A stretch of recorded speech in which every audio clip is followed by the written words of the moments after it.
오늘은 맥주 감사 주일입니다. 온 세상 주인이신 하나님이 명령하신 절기는 반드시 지켜야 합니다. 무엇보다 감사함으로 지키는 자가 복을 받습니다. 하나님이 구약시대에 명령하신 절기는 신약시대에 예수님이 부활하신 승리의 날인 주일로 온전히 계승되었습니다. 맥주 감사절은 맥주 감사 주일로 계승되었습니다. 그러니까 주일을 통해서 계속적으로 하나님이 말씀하시는데, 구약의 모든 절기를 계승받은 주일에 하나님은 약속하신 복을 주십니다. 그러면 절기를 지키는 자에게 어떤 하나님의 은혜가 있을까요? 여러분, 계속해서 우리 주일 지키잖아요. 그렇지요? 특별한 절기도 지키고 계속적으로 믿음을 따라서 절기, 즉 주일을 지키는 자들에겐 아름다운 믿음의 전통이 자리 잡습니다. 그리고 우리의 자손들에게 믿음의 전통을 물려줄 수 있습니다. 그래서 우리가 생각할 때 맥주감사절, 맥주감사주일은 3대가 함께 하나님 앞에 서는 것으로 아름다운 믿음의 전통이 세워졌거든요. 맥주감사절은 축제 그 자체였습니다. 축제. 오늘 예배 오셨는데 조금 마음이 좀 불편한 분 계세요? 축제입니다. 예배는 축제입니다. 예배를 생명처럼 준비해야 합니다. 예배가 소홀해서는 안 됩니다. 저는 예배를 집례하는 목사로서 하나님이 내게 생명을 더해 주시는 것까지 연장시켜 주시는 동안 예배에 생명을 걸고 예배를 향해 나가는 이 믿음의 중심을 통해서 나를 통해 얼마나 많은 믿음의 모범이 그리고 전통이 이어져 간다는 이 자존감 하나로 살아가기를 소망합니다. 여러분도 그렇게 사시기를 바랍니다. 예배는 축제예요. 그리고 믿음의 전통을 우리의 자손들에게 물려줄 수 있는 중요한 철발선상이라는 말씀입니다. 자, 구약시대에도 마찬가지고요, 지금도 마찬가지고 3대가 하나님 앞에 서는 것이 진정한 복입니다. 4대도 함께 설 수 있지요. 그래서 중요한 것은 우리가 대략적으로 이 믿음의 계보를 따라서 믿음의 전통을 해석할 때 3대가 차이, 세대 차이 없이 하나님 앞에 섰던 민족이 이스라엘입니다. 그들은 하나님이 주신 절기의 명령을 따라서 3대가 함께 하나님 앞에 절기를 축제로 지켰고, 그리고 이스라엘의 믿음의 전통을 영국이 태동시킨 주님 다시 올 때의 가장 믿음의 모범으로 증거되고 있는 청교도가 3대가 하나님 앞에 자손들과 함께 섰고, 그리고 미대륙에서 더 구체화된 3대가 하나님 앞에 섰던 믿음의 전통이 복음을 따라 한반도에 전해져서 한국교회가 이 아름다운 전통을 계승받았습니다. 특별히 한국교회 가운데 경신교회가 3대가 하나님 앞에 서는 믿음의 전통을 이어가고 있다는 사실을 믿으시면 아멘으로 화답하시기 바랍니다. 좀 여셔야 돼요. 우리의 자손들이 복받기를 원합니다. 3대가 하나님 앞에 서면 됩니다. 다른 거 없습니다.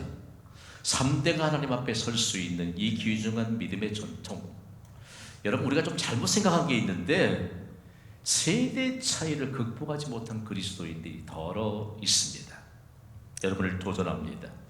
교회는요, 세대 차이 없이 하나님 앞에 서는 것을 가르쳐주는 곳이 교회예요. 세대 차이 없이 하나님 앞에 섬으로 복을 받게 하는 곳이 교회입니다. 여러분, 할아버지와 할머니가 믿는 예수님이 다릅니까? 아니라고 말씀해 주시라니까요.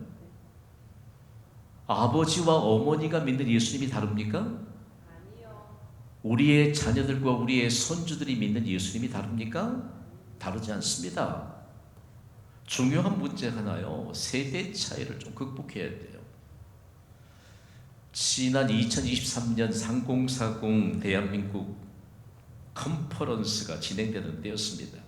컨퍼런스를 섬기는데 전국에서 특별히 담임 목사들께서 함께 좀 참석했고, 그리고 리더십들이 참석했는데, 컨퍼런스를 섬기던 교회 담임 목사께서 교회에서 있었던 일화를 소개하는데 거기에 참석했던 모든 사람들의 마음에 큰 충격이 됐습니다. 다름 아닌 교회 학교, 즉 초등학생들이 교역자와 교사와 학생들이 함께 모여서 밤에 기도회를 가졌습니다. 그런데 그 어린아이들이 깊이 기도에 빠져들더라는 것입니다. 그런데 초등학생들의 기도가 끝나기를 로비에서 기다리던 어머니 한 분이 계셨는데 같이 기도하면 될 거 아니에요. 그런데 자꾸만 와가지고 아이한테 집에 가자 그러더래요. 아이가 그래도 기도하고 있으니까 잠시 후에 또 와서 이제는 제발 좀 집에 좀 가자. 아이가 그래도 기도하고 있는데 세 번째 와서 제발 이제는 집에 좀 가자 그러더래요. 아이가 얼마나 마음이 불편했겠어요. 마지못해 집으로 갔습니다. 그 다음날 교회에 와서 담임 목사를 찾은 것입니다. 그리고 하소연했습니다. 그 지역의 억양으로 표현하는 것이 더욱 실감이 날 것 같습니다. 목사님, 우리 엄마가 믿음이 없어서 죽었어요. 어떻게 하면 좋아요? 여러분, 세대 차예요. 우리가 믿음을 가지지 않으니까 오히려 역발상적인, 그리고 어쩌면 역설적인 일들이 우리 안에 많이 나타나지 않아요? 오늘 이 예배를 섬기는 믿음의 부모 여러분, 자녀들에게 세대 차이 없이 믿음으로 하나님 앞에 설 수 있는 믿음의 전통을 이어가시기를 주님의 이름으로 간곡히 부탁을 드립니다. 한국교회는 전반기 사역이 끝나면 후반기가 시작되는 7월 첫 주일에 맥주 감사 주일로 지킵니다. 세대 차이 없이 하나님 앞에서 맥주 감사 주일을 지킵니다. 하나님은 출애굽기 23장 16절에 이렇게 말씀하셨거든요. 우리 함께 읽습니다. 시작. 맥주절을 지켜라. 이는 내가 수고하여 밭에 뿌린 것에 첫 열매를 거둠이니라. 아멘. 중요한 것은 오늘 계속적으로 우리의 생각 속에, 우리의 마음에 새긴 것은 3대가 세대 차이 없이 하나님 앞에 서는 축제가 다름 아닌 맥주 감사절입니다. 맥주 감사절의 핵심은 첫 열매를 하나님께 드리는 것입니다. 첫 열매는 하나님의 것임을 믿습니까? 하나님의 것이에요. 첫 열매는 하나님의 것으로 구별되었습니다. 첫 열매는 나중 열매 보증입니다. 여러분, 첫 열매 입각해서 성경을 한번 조명해 보십시오. 어디 적용 안 되는 분이 없어요. 여러분, 부활의 첫 열매는 예수 그리스도이십니다. 예수님이 부활하신 것처럼 우리도 부활하게 될 줄 믿습니다. 이게 첫 열매, 나중 열매 보증이에요. 보증. 여러분, 부활을 보증받은 이 시대의 예배자들이 예배를 드리면 좀 생명력이 넘쳐야죠. 생명력이. 그렇지 않습니까? 예배를 잘 드리는 국가가 복을 받습니다. 예배를 잘 드리는 사람이 복을 받습니다.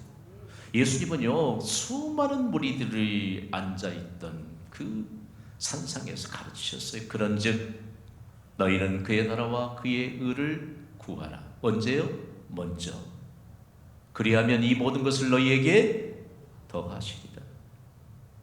말씀에 우리가 충실하다면요, 정말 맥주 감사주일에 첫 열매 하나님의 것으로 구별되었고, 시간이 별로 여의치 않으니까 여러분을 도전합니다. 한 주간의 첫 열매는 무슨 날입니까? 주일입니다. 주일이에요. 첫 열매는 하나님의 것입니다. 첫 열매는 나중 열매의 보증입니다. 주일 첫 열매를 하나님께 드렸으니 이번 한 주간 동안 풍성한 하나님의 약속이 이루어지게 될 줄 믿습니다. 이 믿음이 전제되어서 하나님께 드리는 것이 예배입니다. 그러면 맥주 감사 주일에 우리에게 주신 말씀은 과연 도대체 어떤 말씀인가? 우리 다 함께 선포합시다. 시작. 감사의 비밀을 전수받아라. 감사의 비밀을 전수받아야 돼요. 저는 지난 20년 동안 감사에 대한 설교를 무수히 했더라고요. 여러분, 감사의 비밀을 전수받으셨습니까? 이스라엘은 절기마다 3대가 함께 하나님 앞에서 감사의 비밀을 전수받았습니다. 훗날 영국의 청교도들은 3대가 하나님 앞에서 감사의 비밀을 전수받았습니다. 그 결과 영국은 해가 지지 않는 나라로 증거되는 복을 받았습니다. 영국이 사용하던 언어인 영어는요, 글로벌 언어로 세계 공식 언어가 되었습니다. 청교도들이 받은 감사의 비밀은 미대륙에서 찬란한 꽃을 피웠습니다. 하나님의 규모로 증거되는 결실을 거두었습니다. 미국 교회의 선한 이 영향력이 한반도의 복음과 함께 전해졌는데 한국 교회는 감사의 비밀을 전수받았게요? 못 받았게요? 받았습니다. 지독스런 가난, 질병. 여러분 우리가 거슬러 올라가면요 복음을 받던 그 시대에 이 한반도는 너무나 절망스러운 그런 땅이었고 절망의 계절만이 드리워졌던 때였습니다. 그런데 여러분 감사의 비밀을 전수받은 한국교회를 통해서 하나님의 영광이 임하였잖아요. 가난도 물리치고 질병도 물리치고 우상숭배는 물론 죄악 가운데서 하나님의 영광이 임하는 나라가 되었습니다. 죄악의 계절이 물러가고 밝고 푸른 그리스도의 계절이 임하였습니다. 감사의 비밀. 그런데 오늘 우리는 얼마나 감사하고 있을까요? 누구든지 감사의 비밀을 전수받으면 하나님이 약속하신 복을 받습니다. 감사의 비밀을 전수받을 수 있는 근거는 무엇일까요? 예수님은 감사에 담긴 비밀을 수많은 군중들 앞에서 여과 없이 그대로 보여주셨습니다. 그 장만 현장으로 함께 떠나보겠습니다. 예수님으로부터 가장 먼저 전수받아야 될 감사의 비밀은 무엇일까요? 여러분, 지금 우리가 사는 이 시대에 녹록지 않습니다. 예수님이 강력하게 말씀합니다. 감사의 비밀은요, 막막한 현실 앞에서 감사하는 것으로부터 전수받을 수 있습니다. 인간의 상식으로는 이해하기 어려운 기적들로 가득 채워진 복음이 마가복음입니다. 마가복음을 걸어서 기적의 복음이라고 합니다. 특별히 마가복음 8장에는요 7개의 떡과 2마리의 물고기를 가지고 4,000명을 먹이신 사건을 기록하고 있습니다. 이 사건에 대해서 왜 그럴까 고민하지 마시고 예수님은 온 세상의 주인이십니다. 예수님은 온 천지만물을 말씀으로 창조하신 창조주이십니다. 예수님께는 불가능이 없습니다. 그러니까 얼마든지 막막한 현실 속에서 감사함으로 감사의 비밀을 통해서 기적을 나타내신 것입니다. 오늘 이 현장에 보면요 너무 막막해요. 너무 초라해요. 먼 길을 온 사람들도 있습니다. 그리고 사흘 동안이나 굶었다고 기록하고 있는데 저는 이 말씀을 굳이 정황들을 파헤쳐서 해석하고 싶지는 않습니다. 배고픈 사람들이 많아요. 그리고 여러분이 신약 성경을 함께 이해할 때 가장 중요한 핵심 하나를 붙잡아야 되는데 예수님과 함께 있었던 사람들 가운데 한 끼 먹고 나면 그 다음 끼니를 걱정해야 될 정말 초라한 사람들이 많았습니다. 여러분 요즘 집에 가면 냉장고 한 대 있는 집 드물지요. 한 끼 먹으면 한 끼 걱정할 사람 우리 교회에는 한 사람도 없어요. 여러분의 냉장고를 열어보면 좀 부끄러운 얘기지만 아마 먹지 못해서 길 넘겨서 버린 음식물은 없을까요? 우리가 지금 이 시대의 막막한 현실 앞에서 감사할 수 있는 믿음을 예수님이 가르쳐 주십니다. 그 막막한 현실, 배고픈 사람들 앞에서 예수님이 하셨던 행동은요 오늘 복음 마가복음 8장 6절에 이렇게 기록하고 있습니다. 우리 함께 읽습니다. 시작. 예수께서 무리를 명하여 땅에 앉게 하시고 떡 7개를 가지사 축사하시고 떼어 제자들에게 주어 나누어 주게 하시니 제자들이 무리에게 나누어 주더라. 아멘. 어떻게 떡 7개를 손에 들고 축사하셨을까? 어떻게 막막한 현실 앞에서 감사할 수 있었을까? 전 세계인들에게 충격을 던져준 단어 하나가 있는데 다름 아닌 신약의 원문인 헬라어 단어 가운데 하나인 감사하다는 의미를 가진 유카리스테오라고 하는 단어입니다. 여러분, 우리는 언어의 한계들을 인정해야 합니다. 우리말로는 축사라고 번역했는데 영어로 번역하면 give thanks예요. 감사하다는 건데 실제적으로 이 헬라어 바탕 속에서 이 단어가 세상에 전달될 때 누구에게 감사했느냐? 하나님께 감사라고 하는 것은 그 일반적인 감사가 아니고 하나님께 대한 감사 기도입니다. 여러분, 예수님이 떡 7개를 손에 드시고 수많은 무리들이 앉아있는데 그것도 배가 고파 앉아있는데 하나님께 감사 기도하셨습니다. 할렐루야. 막막한 현실 앞에서 예수님이 보여주신 것처럼 하나님께 감사 기도하는 자가 복이 있는 줄 믿습니다. 인간의 상식으로 맞지 않아요. 계산할 줄 몰라요. 떡 7개 누구 입에 붙이겠어요? 이것이 믿음 없는 사람들의 생각입니다. 예수님은 정말 상식조차도 없으신 분인가? 예수님은 떡 7개를 가지고 감사 기도하셨습니다. 중요한 문제 하나를 오늘 나타냈는데, 떡 7개를 가지고 감사 기도하신 예수님은 물고기 2마리를 가지고도 감사 기도하셨습니다. 이 감사의 비밀은요, 기적의 열매로 증거되었습니다. 오늘 본 마가복음 8장 8절로 9절은 그 증거를 이렇게 남겼거든요. 우리 함께 읽습니다. 시작. 배불리 먹고 남은 조각 7광주를 거두었으며 사람은 약 4,000명이었더라. 아멘. 여러분 별로 실감이 안 나네. 배불리 먹고 이렇게 하셔야죠. 어제도 배불렀고 아침에도 배부르고 점심도 배부르니 뭐 그렇게 실감이 나겠어요? 다시 한번 읽읍시다. 시작. 배불리 먹고 남은 조각 7광주를 거두었으며 사람은 약 4,000명이었더라. 여러분 사흘씩이나 굶었던 사람들이 배불리 먹었습니다. 그 배불리 먹은 사람들이 약 4,000명이 됐다고 했습니다.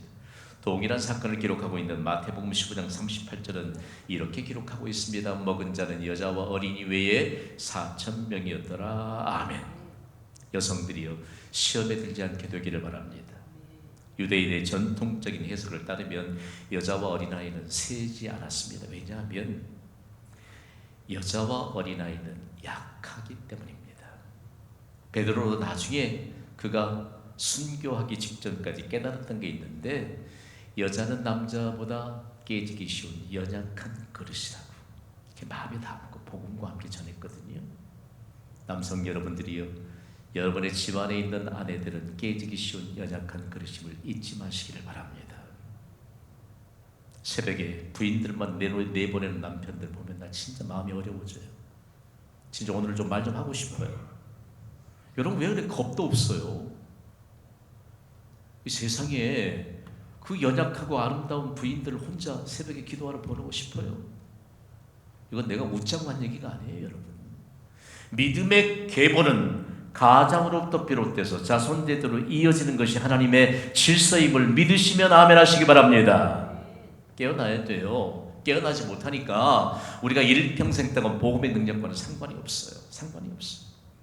그러면 김 목사 당신은 새벽에 먼저 일어납니까? 그럼요. 저는 먼저 일어나요.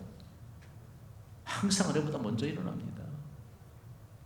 여러분 오늘 우리가요 4,000명 여자와 어린아이를 제외하고 4,000명이 배불리 먹었다. 어림잡아 2만 명에 육박한 사람들이 그곳 광야에 모여 있었습니다.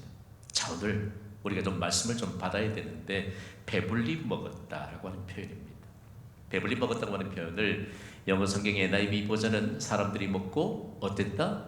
만족했다라고 번역하고 있습니다. 참 잘된 번역입니다. 여러분 천국에는 2가지의 특징이 있는데, 하나는 배부름입니다. 하나는 만족입니다. 나는요 예수님을 믿으면서도 예수를 믿는 순간 천국이 내 안에 임한 것을 믿습니까?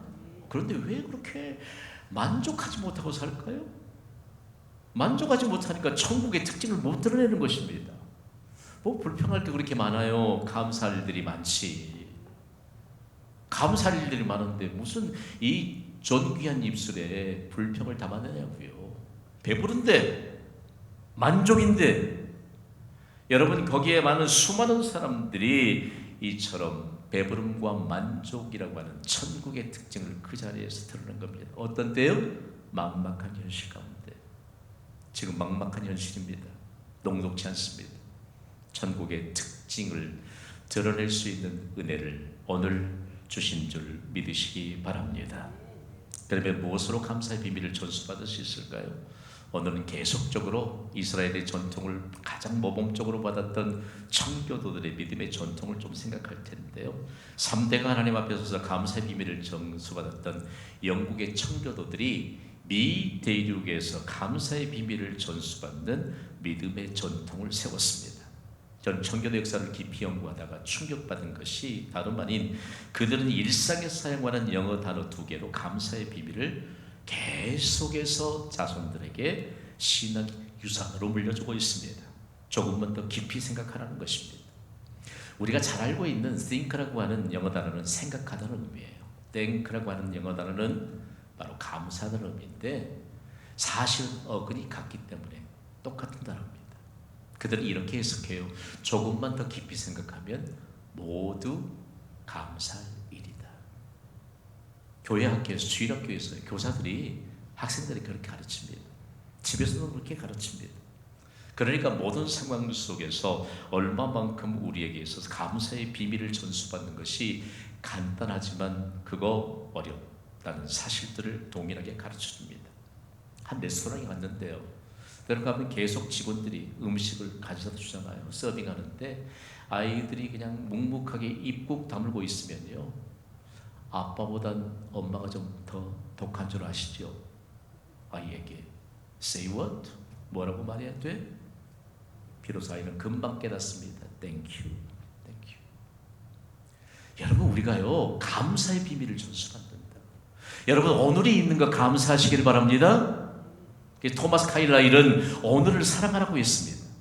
여러분, 내일을 기약하지 마세요. 내일 약속하지 마세요. 다음에 살아겠다고 말씀하지 마세요.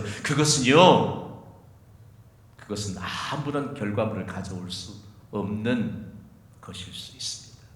오늘을 사랑하십시오. 오늘이 중요합니다. 오늘 감사하시기를 바랍니다. 중요한 것은 영국의 청교도들이 감사를 영적인 책임으로 해석해서 물려주었거든요. 왜 감사가 영적 책임일까요? 예수 그리스도를 믿는 기독교 신앙은 감사가 전제가 되어야 합니다. 모든 일을 감사로 하지 않으면 반드시 드러나는 것이 있는데 불평입니다. 감사로 예배하지 않으니까 예배 드리고 나서도 불평하는 사람이 경신교회에는 없을 것 같습니다만 모를 일이죠. 이상하게 교회만 오면 울퉁불퉁해지려고 하는 분들이 다른 교회에 있다는 얘기를 제가 들었습니다만 그러지 마세요. 여러분, 감사가 전달되지 않는 봉사, 그건 드러나는 것 불평이에요. 불평은 우리의 행복을 빼앗아갑니다. 그러나 감사는 우리에게 행복으로 가득 채워줍니다. 자, 미국의 유명한 정신과 의사인 존 헨리 박사는 감사의 치료법을 제시해서 영적인 책임인 감사를 전파시켰던 아주 전달자로 유명합니다.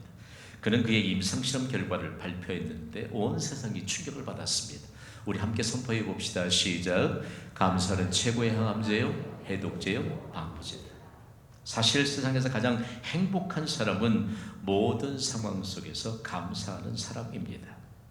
오늘 여러분 힘써 일하고 가만히 있어도 그냥 어쩔 때 소음기가 쫙 만져지는 이런 폭염 속에서도 하루를 마치고 나서 가셔서 한숨 내쉬지 마세요. 거기다가 아이고 죽겠다는 말씀하세요. 그럴 이유가 전혀 없습니다. 전혀 없습니다. 오늘 한 날 동안 우리에게 주신 이 오늘이라고 하는 것이 얼마나 소중한지 몰라요. 그러면서 그들이 후손들에게 계속해서 물려주는 것은 믿음의 고백을 물려줍니다. 자, 그들이 전해주고 있는 믿음의 고백 함께 좀 읽어봅시다. 예수님은 시작. 예수님은 언제나 어디서나 어떤 상황 가운데서도 나를 행복하게 만드실 수 있습니다. 아멘. 그러니까 자녀들이 예수님을 구주로 영접하면 믿음의 고백을 가지고 삽니다. 믿음의 고백을 가지고 살면 믿음의 고백대로 이루어주시는 놀라운 은혜가 임하게 될 줄 믿습니다. 감사의 이 비밀을 전수받았다는 증거는요, 다른 것이 아니에요. 감사는 영적 책임인데 간단해요. 감사합니다라고 말하면 되는 것입니다. 감사합니다. 하루를 시작할 때 여러분 부질없이 알람 여러 개 세팅해 놓지 마세요. 그 사람 못 일어나요. 5개 세팅해 놨다고 내일 새벽엔 틀림없이 나갈 거라고 그 사람 못 일어나요. 못 일어나요. 따라합시다. 하나님 감사합니다. 하나님 감사합니다. 새날을 주셨으니 감사하고 일어나시기를 주님의 이름으로 선포합니다. 감사하고 일어나야지. 감사해요. 내가 중직자니까 한 주간 동안 새벽 기도해야 돼. 어떤 분이 그래요. 나한테 이번에 목사님 뵈니까 심상치 않아서 아예 한 주간 결정했습니다. 아니요, 그런 거 말고 하나님 앞에 새날을 주신 하나님께 감사하고 은혜의 보좌 앞에 나오면 새벽에 도우신 하나님의 은혜가 임하게 될 줄 믿습니다. 우리 감사의 비밀을 전수받아요. 감사의 비밀을 전수받지 않으니까 내 생각이 너무 많아요. 급변하는 세계 정세 속에서 더불어 살아가는 예배자 여러분, 우리가 사는 세상에서 반드시 기억해야 될 사실이 있는데 그것이 무엇인 줄 아세요? 전 세계적으로 세계의 영어 단어를 통해서 모두 다 함께 공통적으로 이해하고 있습니다. 먼저 하나는 패션 유행입니다. 다음으로는 트렌드 추세입니다. 마지막으로는 컬처 문화예요. 여러분, 유행은 과연 몇 명이 따라할 때 유행이라고 할까요? 몇만 명이 따라하는 것을 유행이라고 합니다. 지금 여성들 보면 대부분 통이 넓은 바지들 입고 계시지요. 적어도 대한민국에 100만 명 이상이 통이 넓은 바지를 입고 있다는 증거입니다. 유행이에요. 패션이에요. 제가 생각해 보니까 제 중학교 시절에 저는 누님이 3분 계시는데 우리 누님들이 입었던 나팔 바지가 다시 유행하고 있어요. 맞죠? 맞아요. 이게 유행이에요. 100만 명이 따라하는 것을 유행이라고 합니다. 다음으로 트렌드 추세는요, 500만 명이 따라하는 것을 트렌드라고 합니다. 여러분, 우리는 믿음을 따라 사는 그리스도인인 줄 믿습니까? 그런데 트렌드 추세를 따라 살아요. 부동산 추세는 좀 어떻습니까? 주식 추세는 좀 어떨까요? 여러분, 모든 세상의 추세를 능가할 수 있는 것은 믿음을 따라 사는 것임을 믿으시기 바랍니다. 다음으로 1000만 명이 따라할 때 이것을 일컬어 문화라고 합니다. 문화. 적어도 여러분, 지금은 대한민국의 그리스도인이 좀 줄었습니다만 지난 2022년 공통적인 계수를 보면요, 한국 개신교 신자의 수가 국내 인구의 20%, 즉 총 1031만 명이었습니다. 그렇다면 대한민국의 현재는 어떨까요? 여러분, 1000만 명이 따라하는 것이 문화라고 일컬을 때 대한민국의 기독교 문화가 충만해야 되지 않겠습니까? 한국교회 부흥기 때는 1000만 명 되지 않았습니다. 그리스도인이. 그럼에도 불구하고 주일 예배를 믿지 않는 자들이 상식으로 여겼습니다. 너무 그리스도인들이 주일에 예배하러 가는 것이 너무 부러운 나머지 얼떨결에 따라와서 예배드리고 구원받고 천국을 선물로 받았습니다. 할렐루야!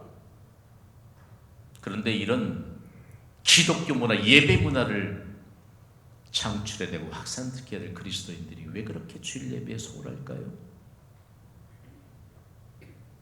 다음 주일에 여러분의 형편은 어떤지 모르겠습니까? 중요한 문제입니다. 예배는 해답입니다. 형편 얘기 이제 그만하세요. 하나님이 여러분에게 은혜를 주시기를 원하시는데 말씀 받고 우리가 은혜를 받을 때 얼마나 귀중한 하나님의 은혜가 있는지 몰라요. 여러분, 새벽마다 종을 치며 새벽을 깨웠던 한국교회 새벽기도는요, 국가의 번영을 가져왔고 그리고 대한민국의 국민성을 부지런하게 일깨우는 동력이 됐습니다. 소위 새벽기도는 한국의 기독교 문화를 대표할 수 있었습니다. 여러분, 다른 사람보다 더 많이 주무시진 않습니까? 다른 사람보다 더 많이 놀면서 이 1000만 명이 따라갈 때 문화가 창출되고 문화가 충만해지는데 우리가 사는 세상이요, 우리가 정말 믿음을 따라 살면, 감사함으로 하루를 시작하고 감사의 비밀을 전수받으면 이 나라 이렇게까지 기울어지지 않습니다. 감사의 비밀을 전수받읍시다. 내일 새벽부터는 믿음의 돌을 등여내고 우리는 이 영적 팔소매를 걷어붙이고 은혜 받기를 사모해야 돼요. 여러분, 마음속에 새벽기도 해도 그만 안 해도 그만하니까 우리의 이 모든 게 중심이 다 흩어진 거예요. 하나님에게 감사가 뭘까? 여러분, 오늘 후반기 사역이 시작되는 첫 주일에 감사의 비밀을 전수받읍시다. 우리로 인하여 대한민국의 감사의 문화, 기독교 문화가 충만해지기를 온 세상의 구주이신 우리 주 예수 그리스도의 이름으로 축원합니다.